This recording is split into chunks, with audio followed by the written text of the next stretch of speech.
Lead is one of the most important metals and overall most important materials in human history, with an atomic number of 82. It is a heavy metal on the periodic table.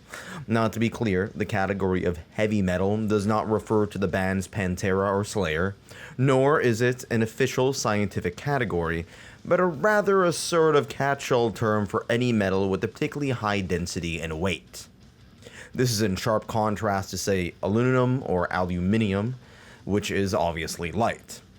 Now, I want to make this clear that this is not a video about chemistry. There are far better videos that you could watch about the chemistry behind lead. This is about the human element of lead, and how it's shaped our history. A lot of people don't know that lead is considered to be one of the 7 metals of antiquity, alongside gold, silver, copper, tin, mercury, and iron. Keep in mind that these ancient peoples would not have been able to decipher the differences between elements such as nitrogen and oxygen in the atmosphere, but they would have been able to tell the difference between various types of metals that they mined. And it just so happens to be that quite possibly the first metal ever to be smelted, or more accurately the first metal that we have any evidence to have been smelted, was lead. If you don't know what smelting is, in very simplistic terms, it basically means heating up a metal to a point whereby you can melt it and reduce it to its ore, removing any sort of gases or other substances to get a pure metal itself without the impurities. I'm being redundant here.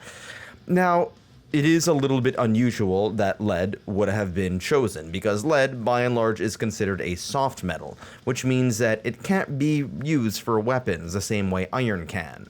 But at the same time, unlike other soft metals like gold and silver, it's pretty ugly. Therefore, why would you use it for ornamental purposes, such as jewelry or other objects to promote your sense of status? It is my personal belief that the main reason why lead was smelted earlier than many other metals probably has to do with the fact that it has a relatively low melting point, at a balmy 320 degrees Celsius, or 621 degrees in freedom units. And yes, while it's true that 327 degrees Celsius is not particularly nice for humans, it is certainly easier to reach than the far higher temperatures required for gold, silver, and most of all, iron.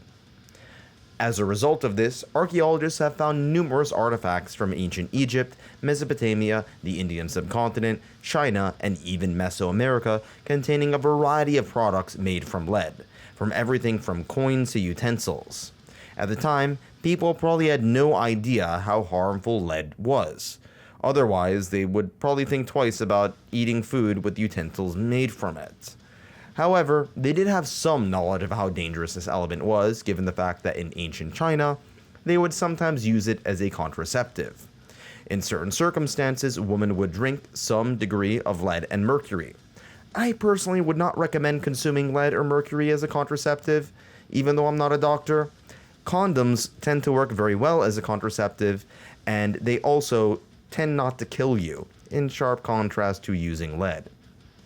Although I suppose by using lead as a contraceptive you have killed the fetus, but you've also killed the mother as well. Anyway, moving on from that very dark tone, the widespread use of lead continued in spite of its dangerous implications. And this will be a recurring theme throughout the course of this short video. Despite not being the prettiest metal, it was still used for ornamental and decorative purposes across much of the Mediterranean. Much of this lead production came out as a byproduct of silver mining. Silver was oftentimes found in large deposits with other metals, such as lead. So while I don't know for sure why lead was used for ornamental purposes, I'm assuming that these lead objects were oftentimes treated as knockoffs of their superior, pretty, and safe silver counterparts. The most fitting use for lead was found at the ancient states of Israel and Judea, where they were oftentimes used for coffins. Given the fact that lead is very good at killing you, I think it's actually quite suitable for the production of coffins. You can't really kill someone who is already dead. Lead continued to be one of the more preferred metals due to its low melting point. However, this led to widespread health concerns that people of classical antiquity were by and large starting to be more aware of. maybe, just maybe, not using lead in their food production was a good idea. After all, food is meant to keep you alive, not give you an early death. Unless you eat at Chipotle. One brilliant Roman architect by the name of Vitruvius, which I'm mispronouncing, or whom I'm mispronouncing, was worried about the use of lead in the Roman sanitation system. But people just kind of ignored him. They would continue to use lead in a variety of applications due to its relatively cheap cost. One use of lead that made total sense in the advent of the modern era was for the use of bullets. After all, bullets are great for killing people. And lead is also really good at killing people, far more so than your typical pipes. So why not combine the two? By this point, as we transition from the classical age to the modern age, gunpowder had already traveled from China across the Silk Road to Europe. And lead would make these little nuggets of death all the more deadly. If the impact of the bullets did not reunite you with your ancestors, well, the lead poisoning certainly would. Now, with our growing understanding of chemistry and human psychology, and more accurately physiology, the early Romans who warned us of lead proved to be correct. Contact with lead can lead to you being infertile, which I guess is pretty effective as an aforementioned contraceptive. But people who are coming into contact with lead probably want to have some babies. On top of that, it can lead to severe damage to your bones, muscles, digestive system, nervous system, endocrine system, and pretty much any other part of your body. There is even a controversial theory claiming that the use of lead in pipes, paint, and gas has contributed to the rise in crime. A crime spike that ranged from the 1960s, a decade in which crime skyrocketed across much of the developed world, up until the late 80s and early 90s. Many children who were growing up at this time when lead was widespread in these applications had succumbed to many of its negative health ramifications. This access to lead may have led to mental impairment, along with a handful of other psychological issues that may have contributed to rising crime rates during this period. As a result, many children who entered the peak range of crime committing years, which is usually between the ages of 15 and 35 years old, were committing crimes around the time you'd expect them to be.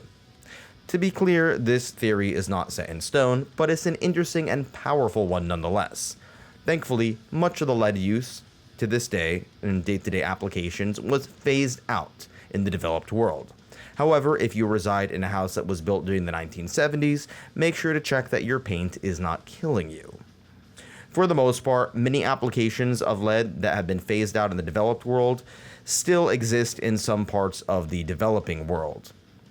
Hopefully, with better access to information, lead will hopefully be phased out of those certain applications that come into contact with ordinary people. Today, there are even some regulations preventing lead from being used in shotgun cartridges. If I shoot a deer and eat it, I want to make sure that the deer meat is not going to give me lead poisoning. Today, the most widespread applications of lead are in batteries, but thankfully the lead in these batteries does not come into contact with humans directly unless you decide to try to eat your batteries, which I do not recommend. And honestly, if you try to chew a battery, you kind of deserve to get poisoned anyway. And there you have it, a disgustingly oversimplified overview of humanity's relationship with lead. In my next video, I'm going to cover a nicer metal that I'm personally more fond of and is less likely to murder you, and that metal is copper.